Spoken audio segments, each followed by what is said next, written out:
जय श्री राधा कृष्णा। दुर्गा सप्तशती का 5वां अध्याय। देवताओं द्वारा देवी की स्तुति। शुंभ का अंबिका के पास दूत भेजना और दूत का निराश लौटना। महर्षि मेधा बोले, पूर्व काल में शुंभ निशुंभ नामक असुरों ने अपने बल के मद से इंद्र का त्रिलोकी का राज्य और यज्ञों के भाग छीन लिए और वह दोनों इसी प्रकार सूर्य, चंद्रमा, धर्मराज और वरुण के अधिकार भी छीनकर स्वयं ही उनका उपयोग करने लगे। वायु और अग्नि का कार्य भी वही करने लगे और इसके पश्चात उन्होंने जिन देवताओं का राज्य छीना था उनको अपने अपने स्थान से निकाल दिया। इस तरह से अधिकार छीने हुए दैत्यों तथा दैत्यों द्वारा निकाले हुए देवता अपराजिता देवी का स्मरण करने लगे कि देवी ने हमको वर दिया था कि मैं तुम्हारी संपूर्ण विपत्तियों को नष्ट करके रक्षा करूंगी। ऐसा विचार कर सब देवता हिमालय पर गए और भगवती विष्णु माया की स्तुति करने लगे। देवताओं ने कहा, देवी को नमस्कार है, शिव को नमस्कार है, प्रकृति और भद्रा को नमस्कार है। हम लोग रुद्र, नित्या और गौरी को नमस्कार करते हैं। चंद्र रूपिणी व शुक रूपा देवी को निरंतर नमस्कार है। शरणागतों का कल्याण करने वाली वृद्धि और सिद्धि रूपा देवी को हम बारंबार नमस्कार करते हैं और नेर ऋषि राजाओं की लक्ष्मी तथा शर्वाणी को नमस्कार है। दुर्गा को दुर्ग स्थलों को पार करने वाली दुर्गपारा को सारा सर्वकारिणी ख्याति कृष्ण और धूम्र देवी को सदैव नमस्कार है। अत्यंत सौम्य तथा अत्यंत रौद्र रूप को हम नमस्कार करते हैं, उन्हें हमारा बारंबार प्रणाम है। जगत की आधारभूत कृति देवी को बारंबार नमस्कार है। जिस देवी को प्राणी मात्र विष्णु माया कहते हैं उनको नमस्कार है, उनको नमस्कार है, उनको नमस्कार है। जो देवी संपूर्ण प्राणियों में चेतना कहलाती हैं उसको नमस्कार है, उसको नमस्कार है, उसको नमस्कार है। जो देवी संपूर्ण प्राणियों में बुद्धि रूप से स्थित है उसको नमस्कार है, उसको नमस्कार है, उसको नमस्कार है। जो देवी सब प्राणियों में निद्रा रूप में विराजमान है उसको नमस्कार है, उसको नमस्कार है, उसको नमस्कार है। जो देवी संपूर्ण प्राणियों में शुद्ध रूप से विराजमान है उसको नमस्कार है, उसको नमस्कार है, उसको नमस्कार है। जो देवी संपूर्ण प्राणियों में छाया रूप से स्थित है उसको नमस्कार है, उसको नमस्कार है, उसको नमस्कार है। जो देवी सब प्राणियों में शक्ति रूप से स्थित है उसको नमस्कार है, उसको नमस्कार है, उसको नमस्कार है। जो देवी संपूर्ण प्राणियों में तृष्णा रूप से स्थित है उसको नमस्कार है, उसको नमस्कार है, उसको नमस्कार है। जो देवी सब प्राणियों में शांति रूप से स्थित है उसको नमस्कार है, उसको नमस्कार है, उसको नमस्कार है। जो देवी सब प्राणियों में जाति रूप से स्थित है उसको नमस्कार है, उसको नमस्कार है, उसको नमस्कार है। जो देवी सब प्राणियों में लज्जा रूप से स्थित है उसको नमस्कार है, उसको नमस्कार है, उसको नमस्कार है। जो देवी संपूर्ण प्राणियों में श्रद्धा रूप से स्थित है उसको नमस्कार है, उसको नमस्कार है, उसको नमस्कार है।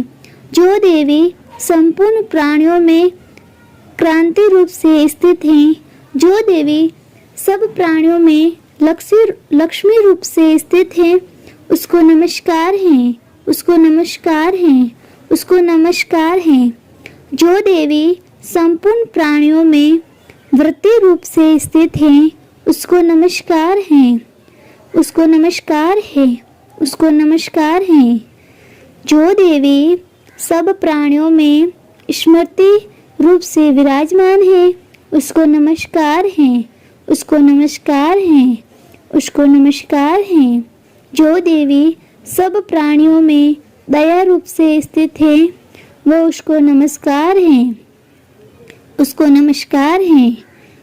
जो देवी सब प्राणियों में दृष्टि रूप से स्थित है, उसको नमस्कार है, उसको नमस्कार है, उसको नमस्कार है।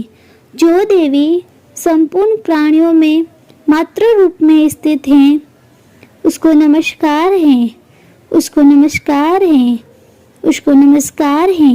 जो देवी संपूर्ण प्राणियों में भ्रांति रूप में स्थित है, उसको नमस्कार है, उसको नमस्कार है।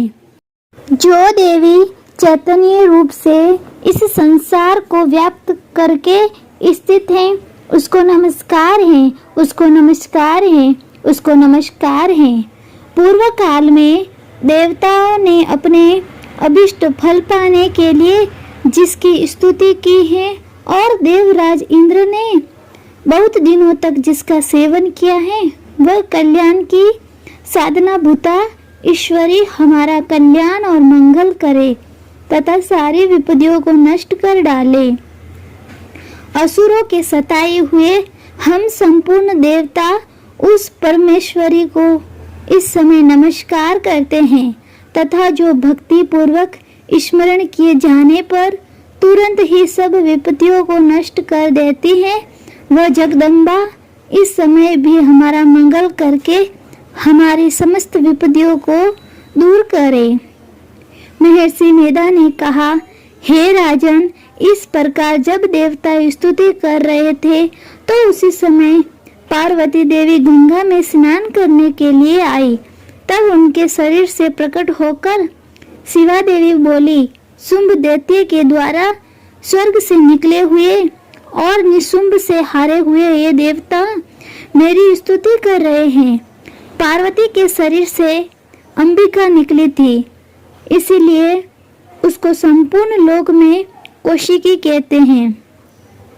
कौशिकी के प्रकट होने के पश्चात पार्वती देवी के शरीर का रंग काला हो गया और वह हिमालय पर रहने वाली कालिका देवी के नाम से प्रसिद्ध हुई। फिर शुंभ और निशुंभ के दूत चंडमुंड वहां आए और उन्होंने परम मनोहर रूप वाली अंबिका देवी को देखा। फिर वह शुंभ के पास जाकर बोले, महाराज, एक अत्यंत सुंदर स्त्री हिमालय को प्रकाशित कर रही है।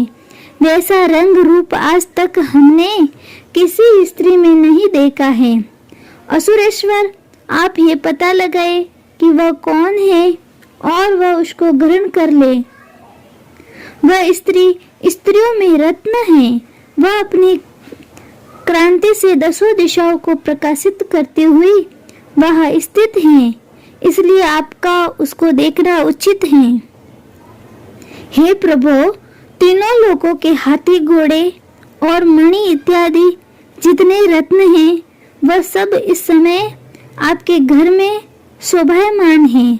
हाथियों में रत्न रूप ऐरावत हाथी और उच्च श्रेवा नामक घोड़ा तो आज इंद्र से ले आए हैं।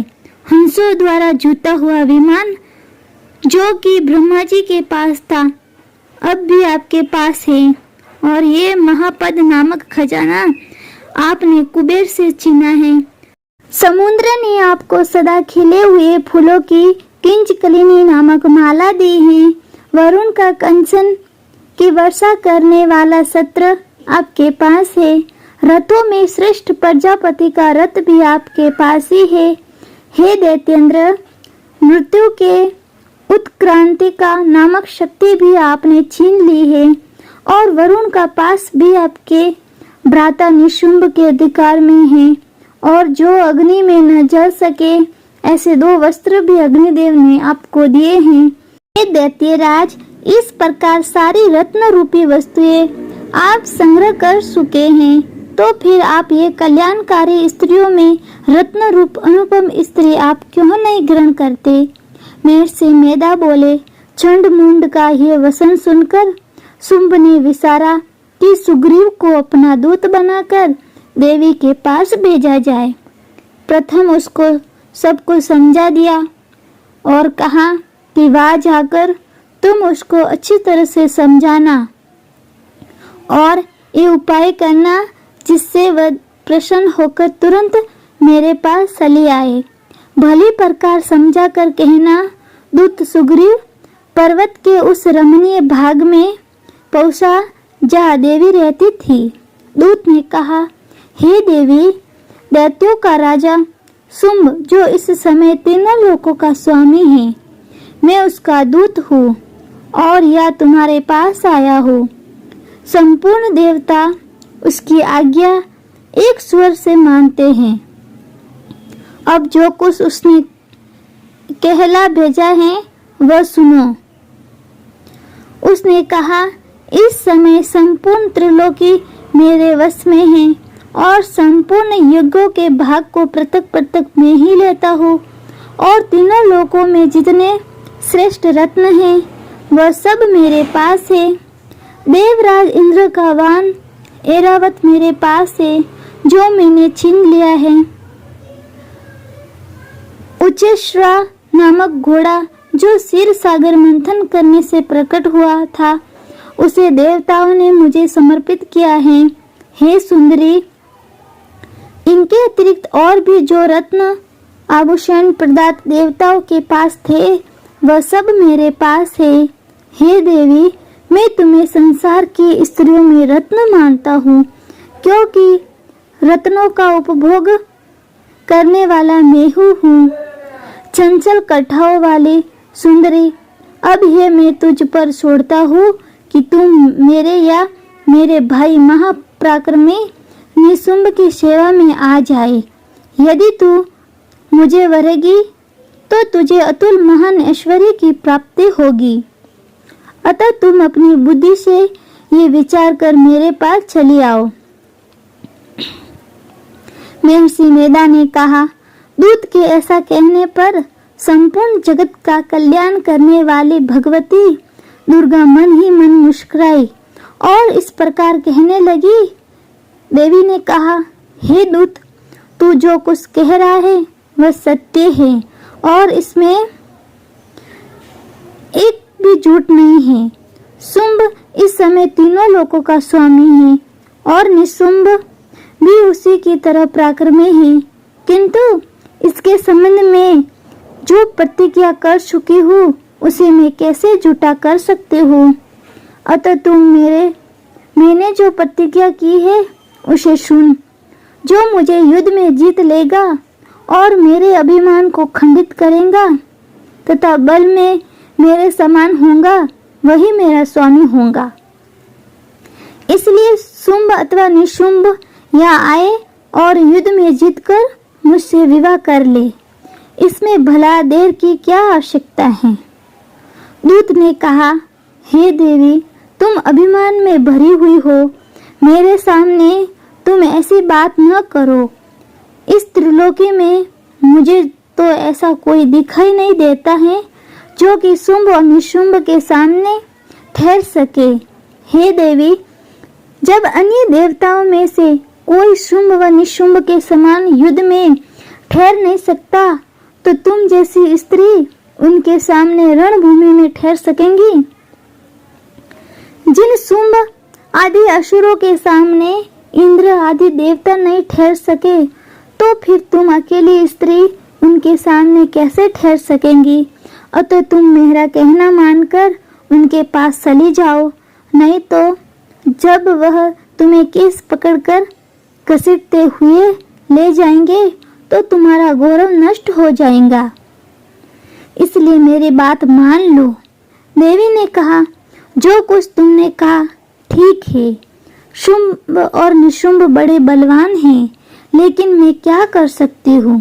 क्योंकि मैंने बिना विचारे प्रतिज्ञा कर चुकी हूँ। इसलिए तुम जाओ और मैंने जो कुछ भी कहा है वह सब आदर पूर्वक असुरेंद्र से कह दो। इसके पश्चात जो वह उसे समझे करे। हरे कृष्णा, राधे राधे। तो गुप्त नवरात्रि का दुर्गा सप्तशती का 5वां अध्याय समाप्त हो गया।